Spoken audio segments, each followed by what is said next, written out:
तो मेरा मानना है कि मुझे खुद को ही खत्म कर लेना बेस्ट है मेरे लिए, क्योंकि जो मैं पैसे कमा रहा हूँ उसी से मैं अपने दुश्मन को बलवान बना रहा हूँ।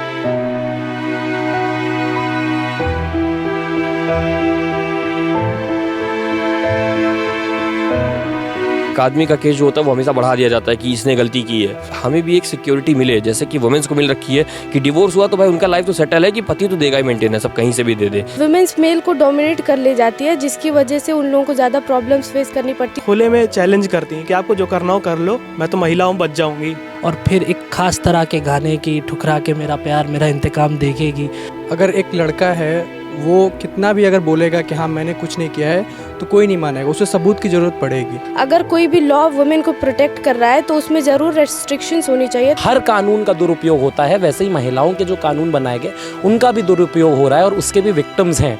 कुछ दिन पहले एक केस आता है जिसमें पत्नी तलाक के बाद मेंटेनेंस के लिए 6,16,300 रुपए की डिमांड करती है। उसके बाद एक केस आता है जिसमें मात्र 7 दिन तक पति के साथ रहने के बाद जब तलाक होता है तो एलुमनाई के रूप में कुल 40 लाख रुपए की डिमांड की जाती है। और उसके बाद आज की तारीख में अतुल सुभाष का केस किसी से छुपा नहीं है, जिसमें हमने देखा कि किस तरीके से सुसाइड से पहले कुल 1.5 घंटे की वीडियो में तमाम बड़े मुद्दों पर और एक अहम सवाल अतुल सुभाष ने आज की समाज पर, आज के कोर्ट सिस्टम पर खड़ा कर दिया है। तो चलिए युवाओं से बात करते हैं। क्या मानते हैं जो हाल ही में अतुल सुभाष जी का केस हुआ?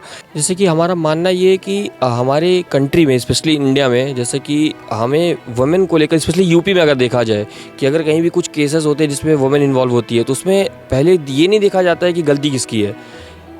जैसे मेल का केस हमेशा उसका नाम, एक आदमी का केस जो होता है वो हमेशा बढ़ा दिया जाता है कि इसने गलती की है। दिक्कत ये है कि हमारे इंडिया में हर चीज़ ना डोमिनेटिंग है कहीं ना कहीं वुमेन की तरफ हमेशा।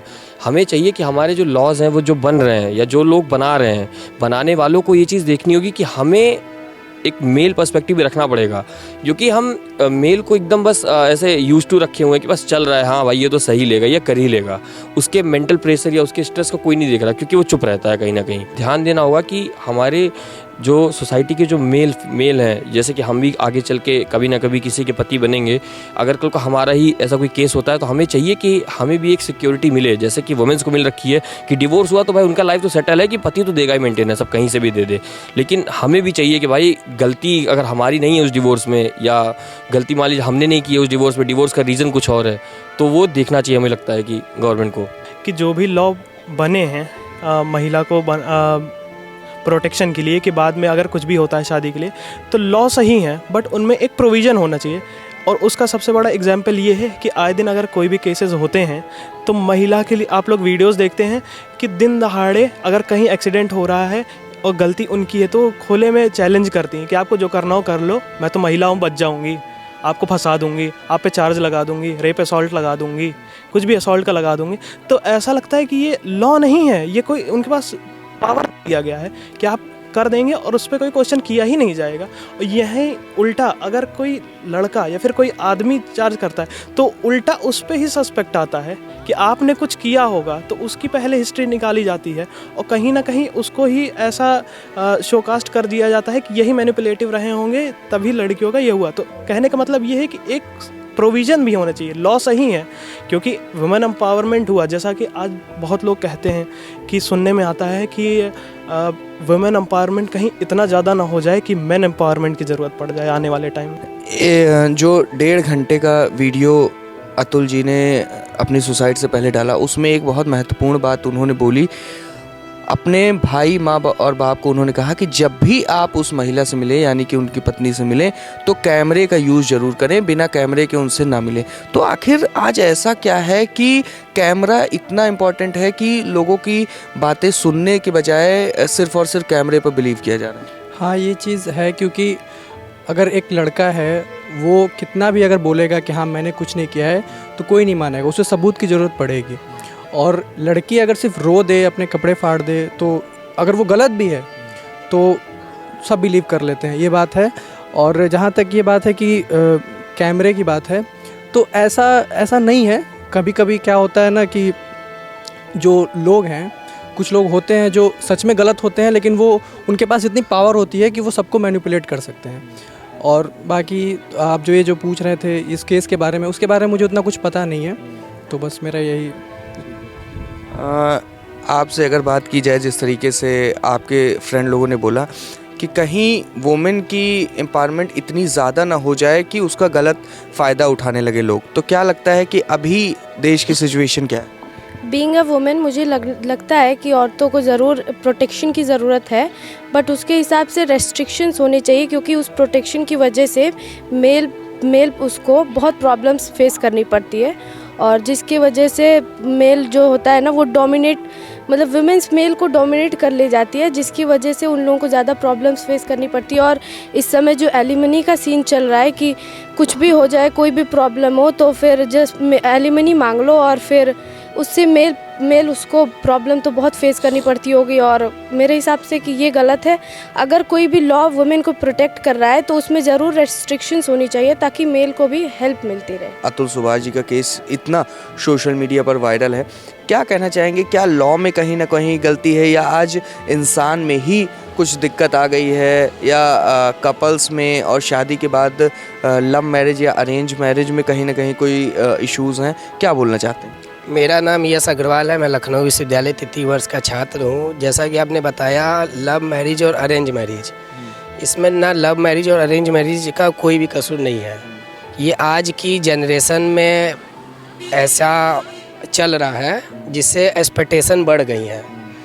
और रही बात लव मैरिज और अरेंज मैरिज की, आज से 30 साल पहले भी शादियाँ होती थी और सफल सब चीज़ रहता था, जिसमें कोई भी दिक्कत नहीं आती थी। मन भी इंसान का 30 साल पहले भी वही था, आज भी वही है। एक्सपेक्टेशन की बात है। और लड़कियां जिस तरह लड़कों को ब्लैकमेल करके पैसों की मांग करती हैं, और इसलिए लड़के बहुत ज़्यादा डिप्रेशन में आकर सुसाइड कर लेते हैं। इसके लिए सरकार को उचित कदम उठाना चाहिए और बॉयज़ के लिए भी एक लॉ बनाना चाहिए। उन्होंने एक और महत्वपूर्ण जिक्र किया, उन्होंने वहाँ की जज को लेकर के भी बताया कि जो जज थी वो भी कहीं ना कहीं फेवर कर रही थी महिला को ही। क्या मानते हैं जिस तरीके से आज ये केसेस बढ़ते चले जा रहे हैं, कहाँ पे कमी है? कमी मेरे हिसाब से सबसे पहले तो हमारे देश के कॉन्स्टिट्यूशन में ही है, जहाँ पर महिला सशक्तिकरण के नाम पर ऐसे कानून या फिर ऐसे लॉज बनाए दिए जा रहे हैं जो कि एक तरीके से मर्दों की राइट्स को कम कर रहा है। जहाँ पर आप देखेंगे मेल के लिए कोई रेप लॉस नहीं है, अगर कोई मेल का रेप हो जाता है, लेकिन फीमेल के लिए है, तो ये जेंडर इक्वालिटी आती है।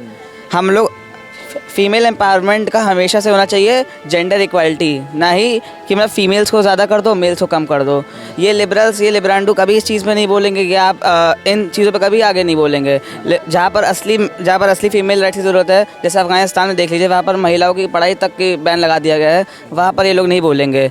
लेकिन जहाँ पर अगर आप यहाँ पर आ गया कि मतलब किसी मर्द ने किसी औरत को चाटा मार दिया है, फिर अगर कोई मान लीजिए, जैसे आप अभी मुझे बताया थे इंडियाज़ गॉट लेटेंट वाला, उसमें ऐसे एक महिला ने अपने पति को मैंने बताया ऐसी चीज़ें कर रही है, उसमें लोग बोलेंगे कि आप महिला की उस पर राइट्स पे लाइए।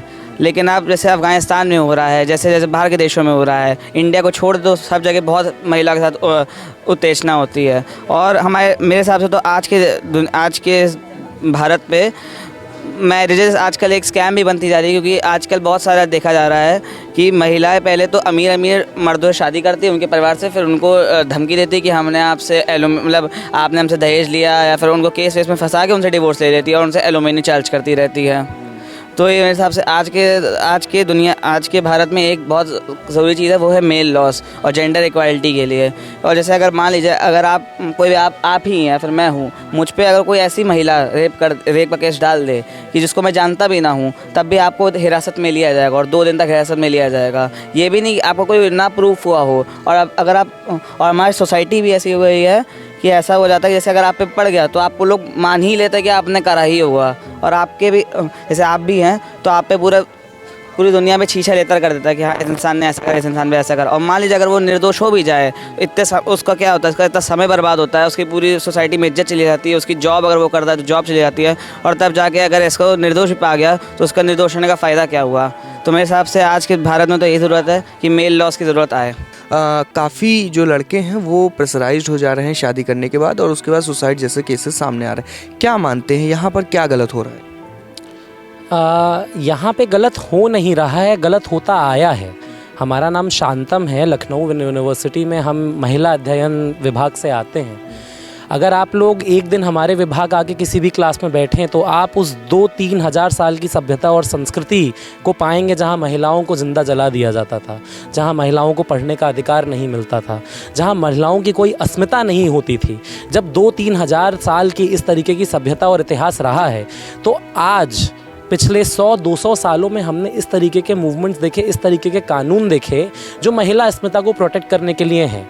हर कानून का दुरुपयोग होता है, मैं फिर कहूँगा, हर कानून का दुरुपयोग होता है। वैसे ही महिलाओं के जो कानून बनाए गए उनका भी दुरुपयोग हो रहा है और उसके भी विक्टिम्स हैं। हमारी संवेदनशीलता है वहाँ पे। लेकिन इस बारे में बात करते हुए ये बहुत महत्वपूर्ण है समझना कि जब 2000 साल तक आप किसी पूरे समुदाय को, जितनी महिलाएं हैं 50% जनसंख्या को प्रताड़ित करेंगे, तो जब ट्रांजिशनरी फेज़ आएगा और पितृसत्ता को डिसमेंटल किया जाएगा तो फिर इस तरीके के स्ट्रिक्ट कानून भी हमको बनाने पड़ेंगे। भाई ये जो केस आप बता रहे हैं जहाँ पे एक पुरुष से एक्सपेक्ट किया जा रहा है कि वो अपनी महिला को मेंटेनेंस देगा, ये हुआ ही क्यों? क्योंकि उससे मर्द बनने की अपेक्षा है ना।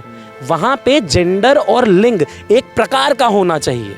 तो ये जो मानसिकता है कि अगर आप लिंग के साथ पैदा हुए हैं तो आप पुरुष, आप योनि के साथ पैदा हुए हैं तो आप महिला, उसके साथ साथ क्या आ रहा है कि अगर आपके पास लिंग है तो आपके बाल छोटे रहेंगे, अगर आपके पास योनि है तो आपके बाल लंबे रहेंगे, अगर आपके पास लिंग है तो आप घर के बाहर जाके काम करेंगे, अगर आपके पास योनि है तो आप घर की नौकरानी बन के रहेंगी।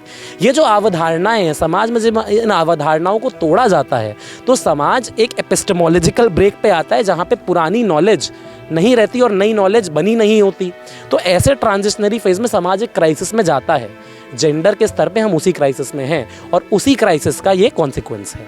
क्या मानते हैं यहाँ पर, क्या है सही और क्या है गलत? मतलब पहला जो आपने उदाहरण दिया वो ज़्यादा सोशल मीडिया पे ही चला है, इंडिया गॉट्स लेटेंट का आप कह रहे हैं।